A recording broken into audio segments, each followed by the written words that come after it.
Pero kasi ngayon, very natataon kasi organically, kami ni Rox, ito kami.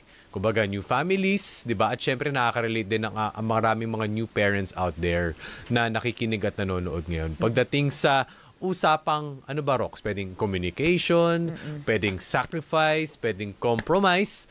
Unang-una ba, Miss Rose, paano ba to kagad pinag-uusapan or sinesettle ng mag-asawa? Okay, bago pa sana kayo nag-I do, napag-usapan nyo na yan. Tama. Kung ano-ano ba yung, bago kayo nag-say I do, bago kayo kinasal, maganda nag-uusap na yung magnobyo tungkol sa pera para nagkakaalaman ba ng mga money values. Kasi napaka-importante nun eh. Alam nyo yung pera kasi parang, tingin ko dyan parang fuel. It is the fuel for us to fulfill our goals and dreams in life. Hindi tayo pwedeng mabuhay na walang pera, di ba? Ayun, tama yun. Rox? Siguro, Miss Rose, yung kanina kong tinanong, no, nung nagsimula pa lang ng show, marami kaming naimbita dito na financial expert, pero hindi pa masyado na pag-usapan. Pag mag-asawa ba kayo, ano ba yung recommended na hatian sa gastusin? Kumbaga, yun siguro yung hard questions din kasi and hard answers, 'di ba? Pag nag-uusap kayo, usually hindi naman pinag-usapan yung pera, 'di ba? Unless Tsaka depende kasi sitwasyon ng mag-asawa. Sino ang nagtatrabaho. Pero siguro sabihin natin ano ba yung recommended? Kunyari na lang sabihin natin for situation 1 parehong mag-asawa nagtatrabaho. Situation 2, isa lang doon yung nag-work, 'di ba? So paano yung magandang hatian ng responsibilidad siguro, 'di ba? Siguro let's talk about the responsibilities muna, no, Miss Rose? So, but before we even talk about the responsibilities, yung parang pinakabasehan talaga kung paano ba maghawak ng pera ang mag-asawa. Alam niyo kasi sa batas natin, unless you signed a prenuptial agreement, lahat ng ari-arian nyo, it's considered one. Kahit yung mga minana mo sa kanununuhan mo, tapos lahat ng mga kikitain mo during the marriage, that's just in one pot talaga. So that being the case, the husband and wife will now have to come up with a system that works for them. But having in mind na atin dalawa to. So, kesyo, ako muna magbabayad sa kuryente, tubig, etc. Tapos ikaw dito sa XYZ expenses. The reality is that is just one pot. Okay. Kaya lang, napaka-emotional ng pera pag pinag-uusapan ng pera. Kaya mainam talaga, to each his own yan. Maraming mga couples na mas maganda yung magkasama na talaga. And which was the case for us. That's why ang lakas din ng loob ko nung sabi ko, teka, hinto muna ako sa pagtatrabaho even if I was contributing half of the family income at the time kasi gusto kong tutukan yung pagpapalaki ng mga anak ko. Kagaya ng mga anak nyo ngayon, nababata, di ba? Kailangan may konting tutok dyan. Nung panahon namin, di pa pwede mga pa-work from home.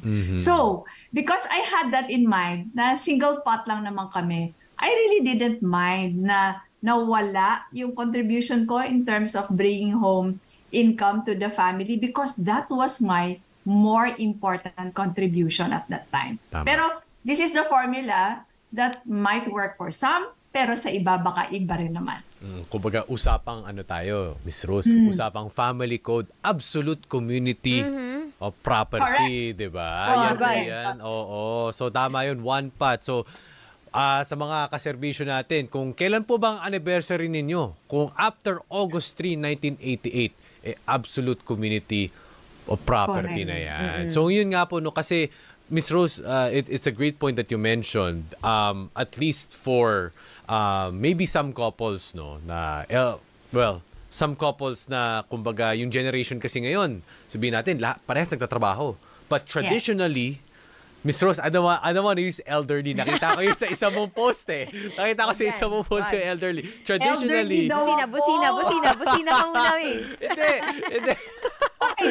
Okay lang. Tanggap ko na yun. Nilalambing lang kita, Miss Rose. Pero di ba, traditionally, sabihin natin, ang lalaki ang magtatrabaho, ang babae ang housewife. Traditionally, just being factual about it.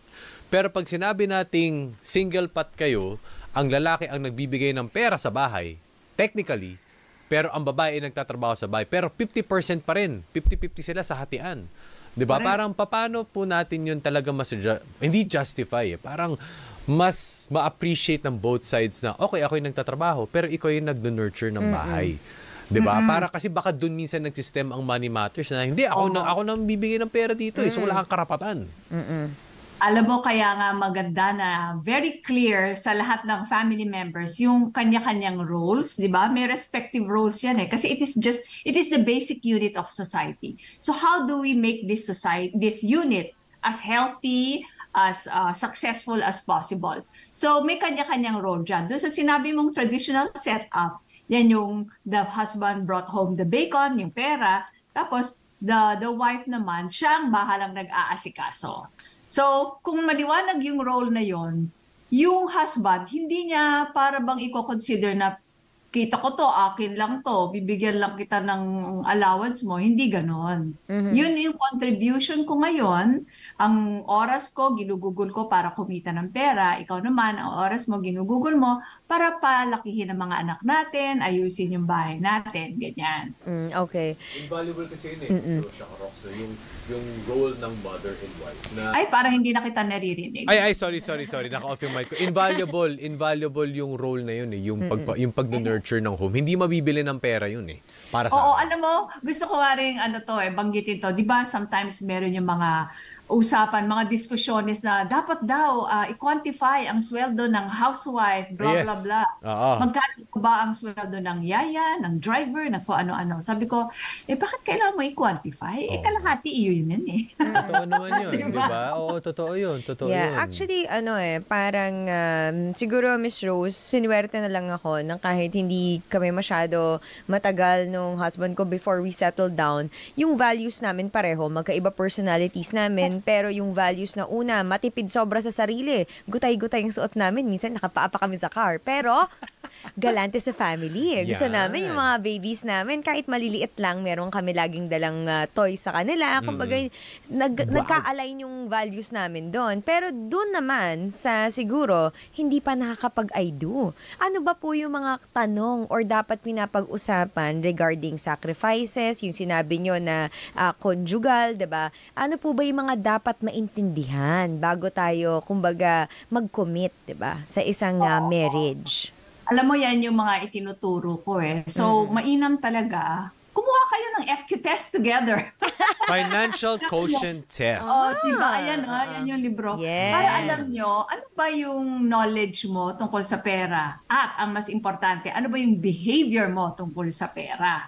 Tapos, meron din ako mga exercises dyan. Magkaalaman kayo kung ano yung mga kanya-kanya yung childhood money memory. Kasi alam nyo, yung mga kanya-kanya nating money beliefs, these are affected by how it was growing up. Yeah. And how we were with money. Kung naririnig natin yung mga magulang natin nag-aaway sa pera, iba yung effect noon, di ba? Nung para bang lagi na lang ubus ang pera, ito ba ay punto ng pinag-aawayan ng nanay at tatay ko. Pero kung halimbawa, lumaki ka naman dun sa environment na basta magtrabaho ka lang, susunod na yung pera. Yung ganon. So, it's really very important. Sabi mo, magnobyo pa lang. Pinag-uusapan na natin to healthily. At saka, huwag kang mag-a-I-do kung di mo parang nasisilip. Baka may mga malalaking utang yun. Yung mapapangasawa mo. Importante di ba? yun. Importante yun. importante Kasi yun. ikaw din syempre yung sasalo lahat niyan, diba? Tama. Yung Naloka. pala, may Tapos kaso na.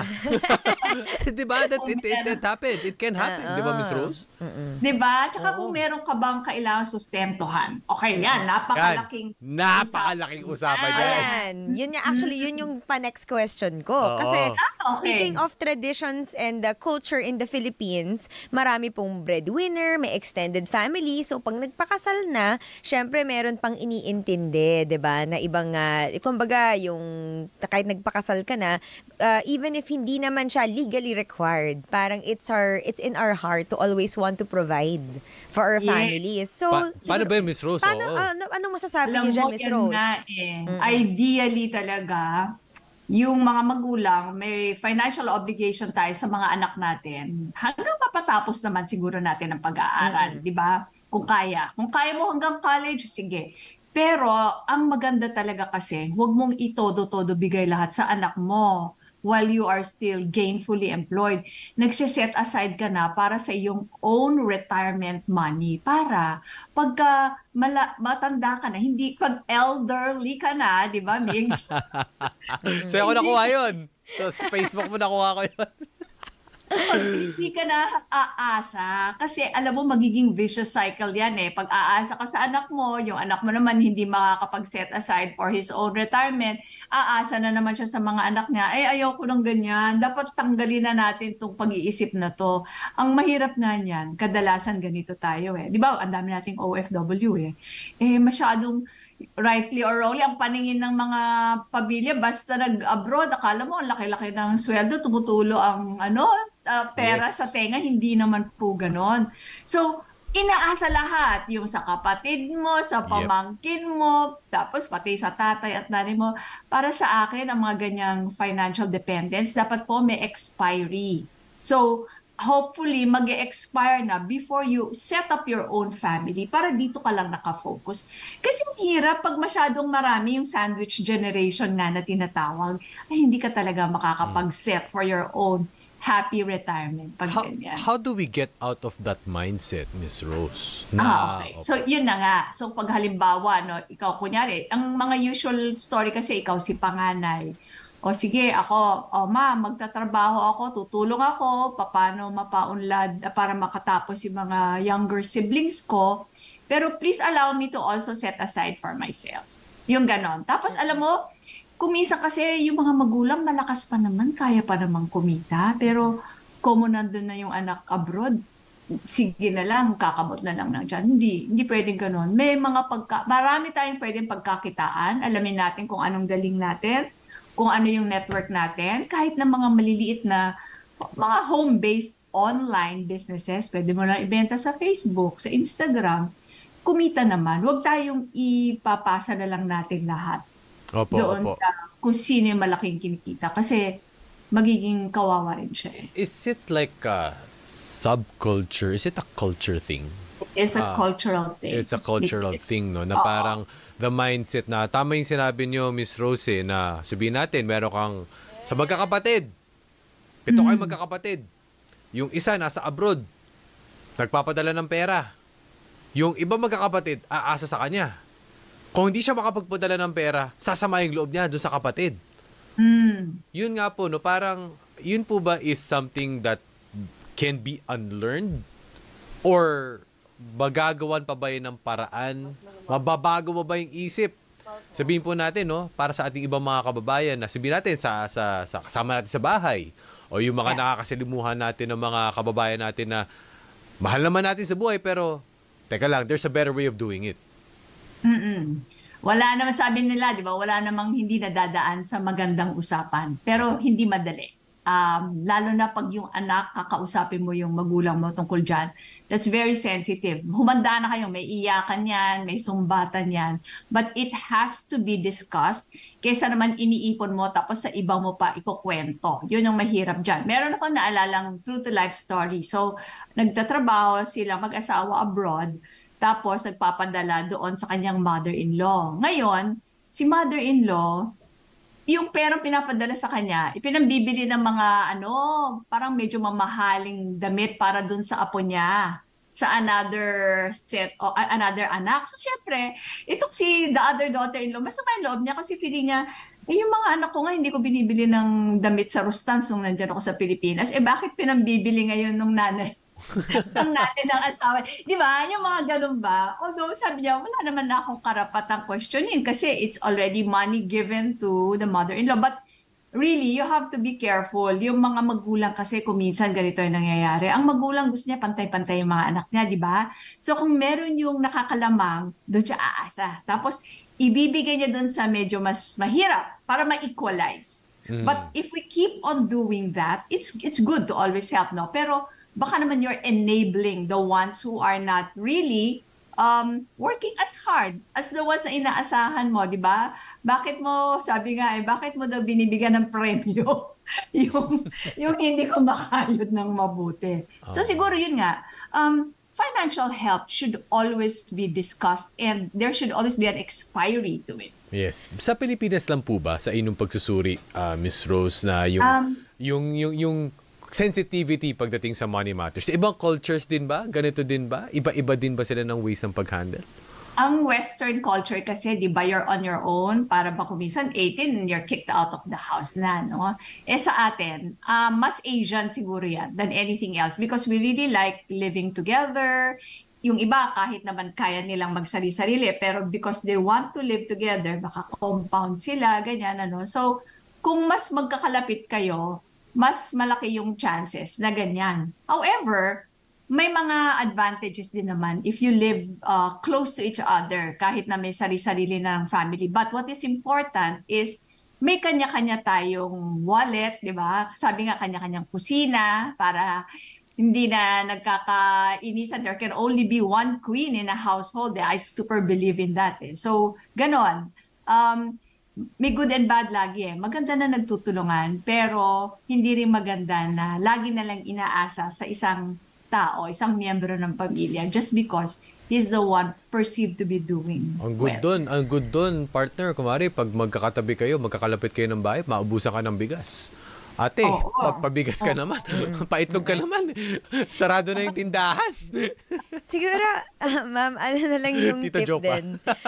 Kasi dun sa sinabi mo, 'di ba, makikiyano ka sa kasi sometimes tayo, 'di ba, dun sa mga blessed, 'di ba? Gusto mo naman talaga i-share 'yan. Hashtag. Pero pinakamahirap talaga diyan, partner, and syempre Miss Rose, no, kapag medyo gipit ka talaga, 'di ba? Tapos hindi ka makapagsalita, 'di ba, sa house kung paano mo hahatiin yung lalo na kanina pinag-usapan natin nila Migs, yung usaping extended family, paano kung sa isang household, hindi lang one family, parang hindi lang family ng girl, family din ng guy, or kumbaga, ang dami nyo na sa isang bahay. Ano ba siguro yung tip nyo dyan, no, Miss Rose?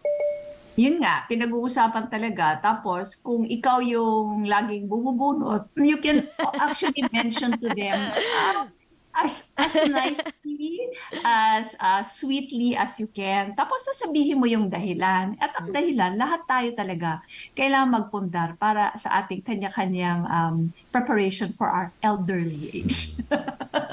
Last one? Sige, I have one last, no. Siguro na lang yung new parents kagaya sa amin ni Migs, paano naman namin ititrain yung new generation, yung mga kids namin? Anong edad ba sila? Mas nakakaintindi or ano ba yung mga tips nyo sa new parents para mas ma-value ng mga bata ngayon, 'di ba, ang pera? Okay, meron akong naaalala. Kadalasan sa mga new parents, di ba, parang humuhugot sila, ay ako nung bata ako, hindi ako binili ng Voltes 5, mga ganyan. Tapos, I will make sure my kids will have what they want. Let us not overdo that because you don't even know what the effect of that Voltes 5 on you. Why don't you just think of the things that really worked well for you at yun ang siguraduhin mong ibigay sa mga anak mo. I'm going to give you an example. To me kasi, what really worked well for me when I was a kid, kinder pa lang ako, nagsisave na talaga ako every single week. Kasi kahit na hindi pa uso noon, ang bigay ng mamang ko sa amin na allowance was weekly. So, tuwan-tuwa ako and I was very proud of myself that I was able to save kahit ang liit-liit lang ng allowance ko. So, that's what I taught to my 3 sons. And it worked because I know na nga na yun yung naging positive effect sa akin. So, ganun din ang gawin nyo. Huwag natin i-overgive ang ating mga anak. And let us also make them part of what we are really capable of financially. Kasi kung minsan, ayaw natin na maaapi yung anak natin kung mga social yung mga kaklase nila, no? So, kailangan, ibili mo na rin ba ng ganon? Wag. Kung anong kaya ng family nyo. And if you're able to bring up your child to have a very healthy self-esteem, hindi na niya kakailanganin yung mga material things na hindi afford ng family niya just to be accepted, just to feel good about himself or herself. Gandang strategy nun, ha? Weekly mo bibigay allowance, Miss Rose, para siya na yung nakabudget. 'Di ba? Yes, Ikaw na bahala. Ikaw bahala mag-manage ng pera mo. Kung wala kang kakainin ng Friday, sorry ka na lang, 'di ba? Di ka na rin pwede magbaon. Kasama na yung baon mo doon sa budget na 'yan. 'Di ba? Ay, ang maganda, pagka nagbigay na kayo ng allowance, turuan nyo na kagad ng first basic law of money to pay yourself first. Ang ginawa ko noon, yung mga anak ko, nakaseparate na kagad yung savings nila. Sabi ko, at least 20%. So, pagtanggap ng allowance ng linggo, nakatanggal na yung 20%. Nakalagay na siya as savings. Yung mga ganun, maliliit pero grabe ang effect pagtanda nila. Ayan, maraming po salamat, money and relationship expert, Miss Rose Fausto. To be continued to, ha? To be continued to, ha? Marami po tayong usapin tungkol po sa money, relationships, and family. Bye! Bye!